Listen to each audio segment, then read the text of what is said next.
Al Descubierto, líder en opinión por Venevisión, tu canal independiente. Amigos, vamos a conversar ahora con Werner Corrales. Él es coordinador de la Alianza por la Venezuela que queremos todos. Buenos días, bienvenido. Muchas gracias, Manuel, por esta invitación. Me siento muy contento de estar aquí. ¿Qué es esta Alianza de la Venezuela que queremos todos? Mira, la Alianza es la asociación de 7 organizaciones de la sociedad civil que empezamos hace 3 años un trabajo en las bases en 22 estados del país, promoviendo diálogos de comunidades y talleres de líderes comunitarios para identificar qué áreas de consenso podíamos encontrar los venezolanos para construir una Venezuela de futuro. Si no nos ponemos de acuerdo, no vamos a poder salir de esta crisis de 34 años. ¿Por qué la llamamos la Venezuela que queremos todos?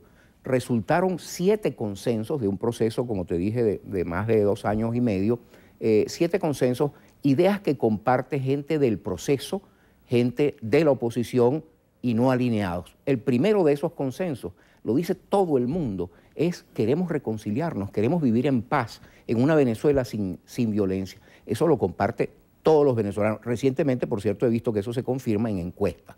El segundo consenso tiene que ver con la pobreza. Sobre todo los líderes comunitarios dicen, no queremos más discursos bonitos sobre la pobreza, tenemos 30 años en eso. Lo que queremos es ver compromisos concretos. ¿A qué se comprometen los empresarios? ¿A qué se comprometen los partidos políticos con chance de estar en el poder? En fin, queremos ver de verdad compromisos. A propósito justamente de este tema de la pobreza, este gobierno y a través del Instituto Nacional de Estadística se dice que la pobreza se ha reducido, la pobreza crítica, la pobreza en general a 27%, y se habla de que este gobierno es el que más ha hecho por los pobres, es el discurso oficial.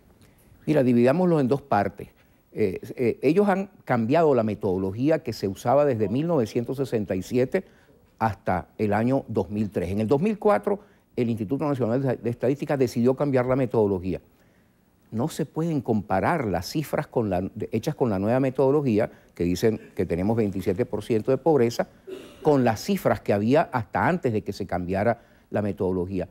Un grupo de colegas y yo mismo nos tomamos el trabajo de, usando la misma base de datos empíricos, reprocesamos según la metodología anterior.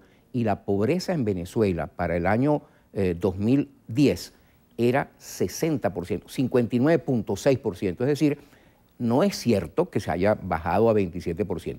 Si usamos una serie basada en la misma metodología, Venezuela en 1974-75 era el segundo país con menos pobres en América Latina. El que estaba en mejor situación era Uruguay. En el año 95, en medio de la crisis financiera, Venezuela llegó a tener 70% de pobreza. En el año 2004, en medio de una crisis económica muy seria, estábamos en ese nivel. Hoy, después del boom de ingresos petroleros más grande de la historia venezolana, estamos en 60%. Realmente algo está pasando, pues. No se está aplicando la renta petrolera como se aplicó, por ejemplo, en los años 60 y 70, que son los más brillantes de la historia venezolana, donde teníamos 27% de pobreza. Hoy tenemos por lo menos 60% de pobreza. Nos hablaba del 7 consensos, hablaba de la reconciliación, hablaba de la reducción de la pobreza y la exclusión. El tercero tiene que ver con el empleo. La gente pide empleo productivo, empleo estable, empleo decente. El cuarto tiene que ver con muchas relaciones entre el ciudadano y el Estado. Una frase que describe muy bien lo que dice la gente, y repito, son gente del proceso y de la oposición, es: queremos vivir en una Venezuela en la que el Estado esté al servicio del ciudadano y no al revés. Queremos que se acabe la manipulación, y nos dicen, mire, por aquí viene la oposición y viene el gobierno cada vez que hay unas elecciones a manipularnos con un regalito. Y la gente, mira, hay un dicho español muy bueno que dice, no hay ningún toro que se deje torear por segunda vez. La gente sabe que la manipulan y pide que cese la manipulación. Y hay 2 consensos, voy a saltar a los 2 últimos, después puedo responderte preguntas si quieres sobre los demás para no hacerlo muy largo. La educación. Todo venezolano dice que la educación es el gran medio para la convivencia, para la superación personal, para el progreso del país, y el otro es salir del rentismo. Después de esa primera etapa que te mencioné, que es de abajo hacia arriba, donde hubo diálogos con más de 60.000 personas en 22 estados, hicimos un proceso de 5 simposios universitarios.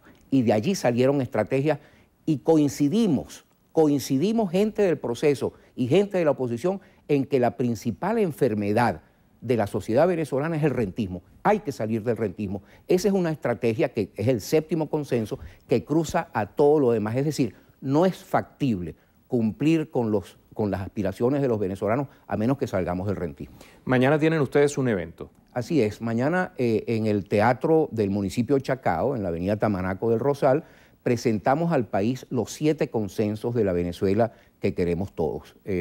Esta oportunidad de invitar a la teleaudiencia de Venevisión es muy importante. Es un evento abierto, es un evento plural, no es un evento sectario, es un evento en el cual se le va a presentar a toda la sociedad venezolana y a todos los liderazgos del país qué es lo que han dicho todos los venezolanos que participaron en esto. ¿Esto no podría interpretarse como parte de una estrategia dentro del juego electoral, puesto que estamos en año de elecciones? Mira, no. Es sí una estrategia de sociedad civil en la cual se invita al ciudadano a que se informe, que en lugar de que se le exija al ciudadano, alíñate con una u otra, que el ciudadano ejerza su derecho y le exija al liderazgo, alíñate con lo que yo como ciudadano quiero. Yo quiero la reconciliación. ¿Qué tienes tú que decirme? Tú, líder que pretendes llegar al poder o mantenerte en el poder, ¿qué tienes que decirme con relación a eso que todos los ciudadanos del proceso de la oposición y no alineados queremos, que es reconciliarnos? Usted hace un rato hablaba de los toros que no se dejan torear 2 veces.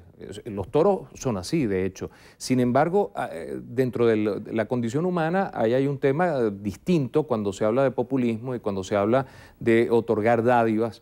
Esto no puede ser, no puede haber un elemento pragmático dentro de la ciudadanía. De hecho, y tiene mucho que ver con lo que mencioné antes de salir del rentismo.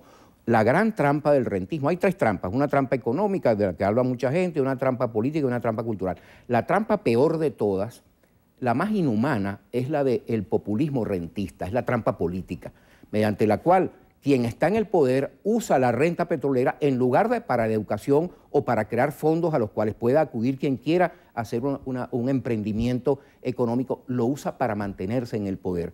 El populismo dice ser soporte de los pobres y le da una dádiva, pero ¿a cambio de qué? Porque siempre le pide a cambio algo. A cambio de su lealtad política, es decir, le arranca la autonomía política a las comunidades populares.